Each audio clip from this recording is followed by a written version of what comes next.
खुशबू के जजीरों से सितारों की हदों तक इस शहर में सब कुछ है, बस एक तेरी कमी है।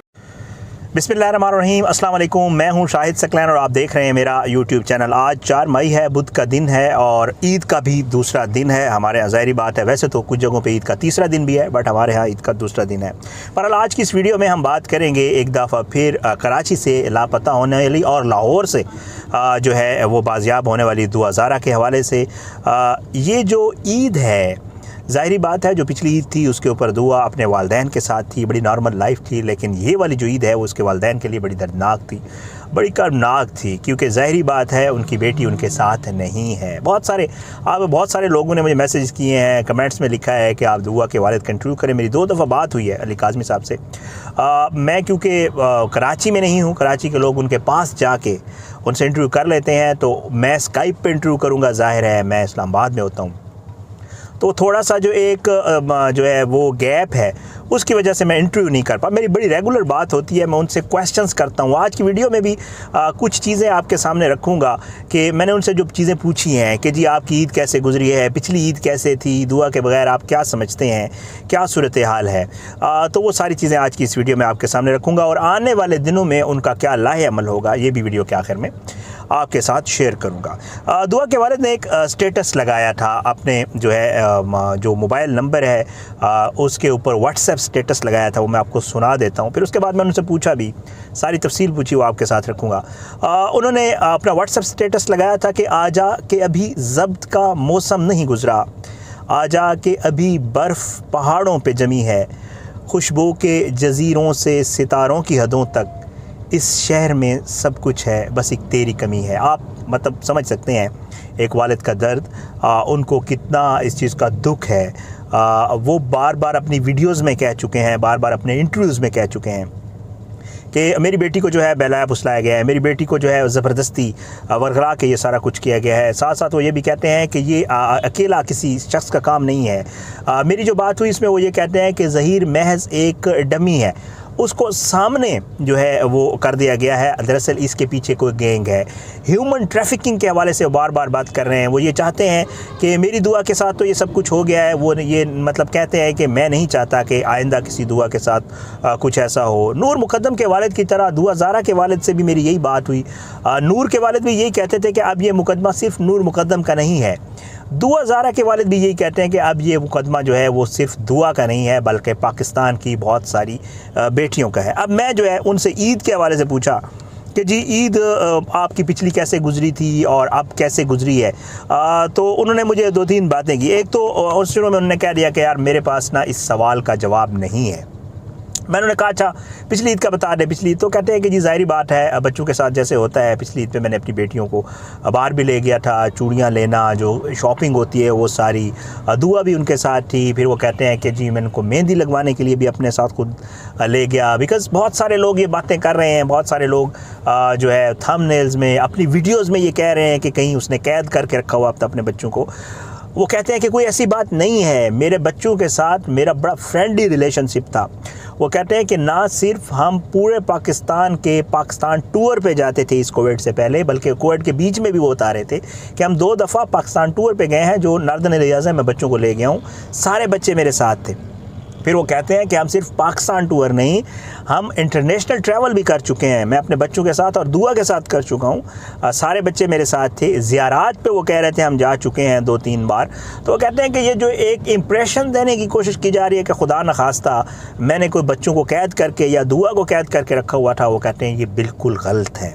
फिर वो बताते हैं अच्छा एक चीज़ और वो बड़ी इम्पॉर्टेंट है, वो बड़ा बताना ज़रूरी है। मैंने उनसे पूछा कि जी वो तो ज़हीर का दादा सामने आ गया है, तो उसने कहा जी जो दुआ के वालिद हैं काज़मी साहब, उन्होंने कहा कि जी मैं नहीं समझता कि ये ज़हीर का एक्चुअल वालिद है। मैंने उनसे पूछा क्यों, तो कहते हैं यार मीडिया वालों से बड़ा गिल्ला है उन्हें, और स्पेशली सोशल मीडिया वालों से। मैं भी अक्सर इस चीज़ पे बात करता रहता हूँ कि अल्लाह रहम करे अपने व्यूज़ लेने के लिए, और इन चक्करों में लोग ऐसे ऐसे थंबनेल्स और ऐसी मतलब फेक चीज़ें करते हैं। अब एक साहब को मैंने देखा, उन्होंने कोई दुआ की फूफी बिठाई हुई थी, जिसका जो दुआ के वालिद हैं उनसे जब मेरी बात हुई तो उसने 100% निगेट कर दिया। वो कहते मेरी तो कोई बहन ही नहीं है, और अगर मेरी बहन है तो वो क्यों ये कहेगी कि जी दुआ के हवाले से मैं उसके वालिद को और वालदा को मना करती थी कि जिसको मोबाइल ना दिया करें। अब लोग ये कर रहे हैं, फेक किस्म के एक्टर्स को उसके रिश्तेदार बनाकर, उसकी फूफी बनाकर, उसका ताया बनाकर और मुख्तलिफ़ रिश्तेदार बनाकर जो है वो पेश कर रहे हैं और कहते हैं ये उसकी फूफी है जी, ये कह रही है, वो कह रही है, सिर्फ व्यूज़ लेने के लिए। और बहुत सारे व्यूज़ आ भी जाते हैं, ज़ाहिर बात है, लोग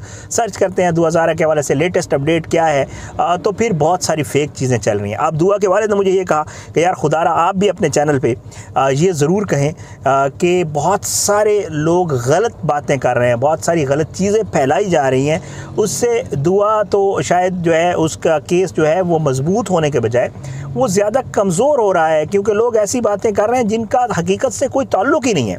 तो बहरहाल फिर मैंने उनसे पूछा कि जी वो कह रहे थे कि जी कभी मेरा फेक जो है कोई रिलेटिव ले आते हैं, मेरी बहन ले आते हैं, कभी कोई हमसाया ले आते हैं, तो वो कहते हैं कि जी मैं इन लोगों के ख़िलाफ़ जो इस तरह के काम कर रहे हैं, चाहे वो सोशल मीडिया पे हैं, चाहे वो मीडिया के हैं, वो कहते हैं मैं इनके ख़िलाफ़ भी कोर्ट जाऊँगा और मैं ये श्योर करूँगा कि ये लोग जो मतलब मेरा केस ख़राब कर रहे हैं, जो दुआ का केस ख़राब कर रहे हैं, उनको भी मैं अदालत ले जाऊँगा कि किस तरह वो खुदा न खास्ता फ़ेक चीज़ें क्रिएट करके लोगों के जज्बात के साथ खेलते हैं और ये सारा काम करते हैं। बहरहाल मैंने उनसे पूछा कि जी आगे का मतलब लाएअमल क्या है, आपके साथ गवर्नमेंट की सपोर्ट कैसे है, जो पुलिस है उसकी कैसे सपोर्ट है।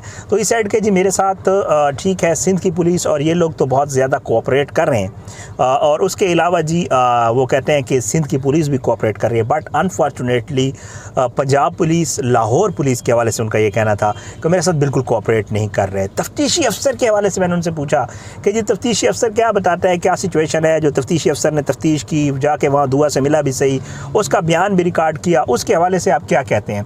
तो मुझे उन्होंने कहा कि जी उस हवाले से मैं इसलिए थोड़ा सा वो हूँ कि मैं वरीड हूँ, बिकॉज़ ये है कि ये बंदा जो है ये वहाँ पे गया, तफ्तीशी अफसर, इसने दुआ का बयान रिकॉर्ड किया, दुआ से इसकी मुलाकात भी हुई, लेकिन इसने सिर्फ बयान रिकॉर्ड करने पे इक्तफ़ा किया, इससे ज़्यादा जो तफ्तीशी अफसर उसने कुछ नहीं किया।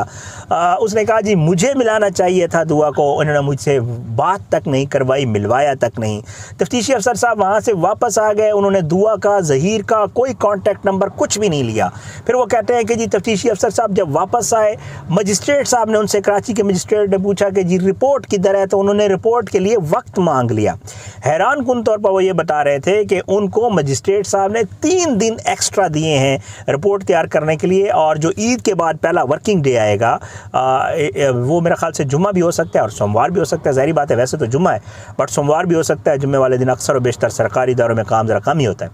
तो वो कहते हैं कि जी मे बी फ्राइडे या मंडे को जो है एक्सपेक्टेड है कि तफ्तीशी अफसर साहब जो है वो अपनी रिपोर्ट पेश करेंगे कि वो किस तरह गए लाहौर, कैसे मुलाकात हुई उनसे और अब क्या सिचुएशन है, ये सारी चीज़ें तफ्तीशी अफसर जो है वो सामने रखेंगे। फिर मैंने उनसे पूछा कि जी आप तो आपका क्या, तो कहते हैं जी मैं कराची कोर्ट से लाहौर हाई कोर्ट भी जाऊंगा, मसला हल ना हुआ तो मैं सुप्रीम कोर्ट भी जाऊंगा, और मैं जो है हुकूमत पाकिस्तान से भी अपील करता हूं कि वो इस मामले को परसू करें, क्योंकि वो कहते हैं, जैसे मैं आपको पहले बता चुका हूं कि ये मेरी बेटी नहीं है, बहुत सारे जो है लोगों का कंसर्न हो सकता है, आने वाले दिनों में किसी भी बेटी के साथ ये हो सकता है।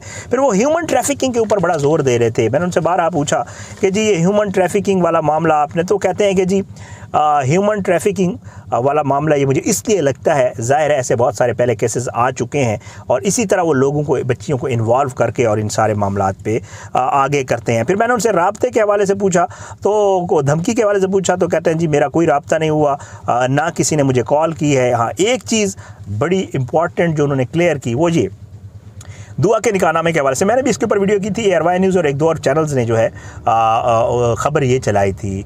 मैंने उन्हें कहा कि जी दुआ ने आपको जिस दिन उसका निकाह हुआ उससे अगले दिन निकाहनामा व्हाट्सएप कर दिया था, तो उन्होंने इस चीज़ को बिल्कुल उससे इनकार कर दिया। वो कहते हैं जी ये पॉसिबल ही नहीं है, मेरा नंबर और मेरी फैमिली के नंबर और मेरे रिलेटिव्स के नंबर जो है अंडर ऑब्जर्वेशन है। अगर उसने मुझे अगले दिन निकाहनामा जो है वो भेजा होता तो फिर तो एजेंसीज़ को और जो पुलिस इन्वेस्टिगेट कर रही थी उनको दूसरे दिन ही पता चल जाना था, और ये मामला कि जी अगवा हो गई है, ये भी ज़्यादा दिन नहीं रहना था, बल्कि दूसरे दिन पुलिस बयान दे देती, बता देती कि जी वो तो इस तरह का मामला है, निकाहनामा आ गया, तो ये बच्ची जो है वो नहीं मतलब है कहीं गायब नहीं हुई है, बल्कि वो खुद गई है अपनी मर्ज़ी से। बहरहाल फिर उसके अलावा व्हाट्सएप वाला निकाहनामे वाला मामला, फिर मैंने उनसे जो है रिपोर्ट्स के हवाले से भी पूछा। अच्छा वो मतलब एक चीज़ पे बड़े मुसर थे काज़मी साहब कि जी मैं ये चाहता हूँ, वो ये कहते थे मैं ये चाहता हूँ कि बच्ची को किसी फ्री माहौल, मतलब दारुल अमान टाइप, किसी चाइल्ड प्रोटेक्शन ब्यूरो, कहीं भी ऐसी जगह जहाँ पे उसे रखा। वो कहते हैं फ़र्ज़ करें, मैंने उन्हें कहा कि जी फ़र्ज़ करें अगर बच्ची कहती है कि जी मैं अपनी मर्ज़ी से, पहले भी वो कह रही है, उसकी वीडियोस भी आई हुई हैं, तो फिर आप क्या करें? वो कहते हैं जी मैं okay for the time being, अगर फॉर एग्जांपल हम मान भी लेते हैं कि बच्ची कहती है कि जी मैंने अपनी मर्ज़ी से, क्यों तो कहते हैं कि जी बच्ची फिर भी एक अंडर एज है, उसको दारुल अमान या चाइल्ड प्रोटेक्शन ब्यूरो भेजें। उसके बाद अगर बच्ची 18 साल की उम्र में हो जाती है और उसके बाद वो कह देती है कि जी मैं इस शख्स के साथ रहना चाहती हूँ, तो मुझे कोई इतराज़ नहीं होगा। बहरहाल बड़ी उसकी वालदा के हवाले से मैंने पूछा, दुआ की वालदा के हवाले से, तो उनका कहना था कि जी ज़ाहिर है बच्ची की वजह से पहली ईद है जी, इसमें दुआ उनके साथ नहीं है, उनकी हालत भी ठीक नहीं है। तो ये वो सारी चीज़ें थी, सारे अपडेट्स थे जो मैंने आप तक पहुंचाने थे, क्योंकि बहुत सारी चीज़ें वीडियोज़ और बहुत सारे लोग बातें कर रहे होते हैं, लेकिन उनमें जो है हकीकत कहीं दूर तक भी नहीं होती। ये अब तक की अपडेट थी। इंशाल्लाह अगली जो वीडियो होगी वो मज़ीद कुछ अपडेट इस हवाले से या किसी और हवाले से आपके सामने रखूँगा। बहरहाल अल्लाह पाकिस्तान का आमीन नासिर, इसके खिलाफ साजिशें करने वालों को नेस्तनाबूद करे, आमीन सुम्मा आमीन। और अल्लाह जो है ज़ालिमों को इबरत का निशान बनाए, मज़लूमों को इंसाफ मिले। अपनी दुआओं में याद रखा करें। पाकिस्तान जिंदाबाद। अल्लाह हाफ़िज़।